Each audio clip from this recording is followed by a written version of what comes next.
বাংলাদেশ ক্রিকেটের ইতিহাসে যুক্ত হলো নতুন এক গৌরবগাথা। বিশ্ব ক্রিকেটের অন্যতম পরাশক্তি অস্ট্রেলিয়াকে হারিয়ে প্রথমবারের মতো ওয়ানডে সিরিজ জয়ের ইতিহাস গড়ল টাইগাররা। আজ মিরপুরের শেরেবাংলা জাতীয় ক্রিকেট স্টেডিয়ামে অনুষ্ঠিত দ্বিতীয় ওয়ানডেতে 5 উইকেটের দাপুটে জয় তুলে নিয়ে এক ম্যাচ হাতে রেখেই সিরিজ নিজেদের করে নেয় বাংলাদেশ। বৃষ্টি বিঘ্নিত ম্যাচে ডার্কওয়ার্থ লুইস স্টার্ন ডিএলএস পদ্ধতিতে বাংলাদেশের সামনে 41 ওভারে 192 রানের লক্ষ্য নির্ধারণ করা হয়। সে লক্ষ্য তাড়া করতে নেমে 144 রানে 5 উইকেট হারিয়ে চাপে পড়লেও তাওহিদ হৃদয় ও মেহেদী হাসান মিরাজের দায়িত্বশীল ব্যাটিং দলকে স্মরণীয় জয়ের বন্দরে পৌঁছে দেয়। হৃদয় 40 এবং মিরাজ 22 রান করে অপরাজিত থাকেন।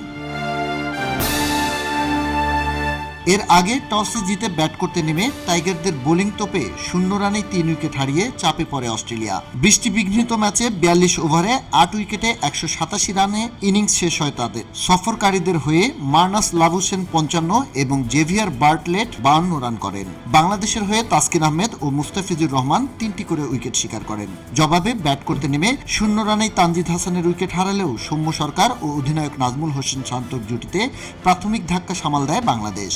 সৌম্য ও শান্ত দুজনেই 42 রান করে আউট হন। এরপর লিটন দাস 21 ও মোসাদ্দেক 15 রান করে ফিরলেও হৃদয় ও মিরাজের অবিচ্ছিন্ন জুটি বাংলাদেশকে ঐতিহাসিক জয়ের বন্দরে পৌঁছে দেয়।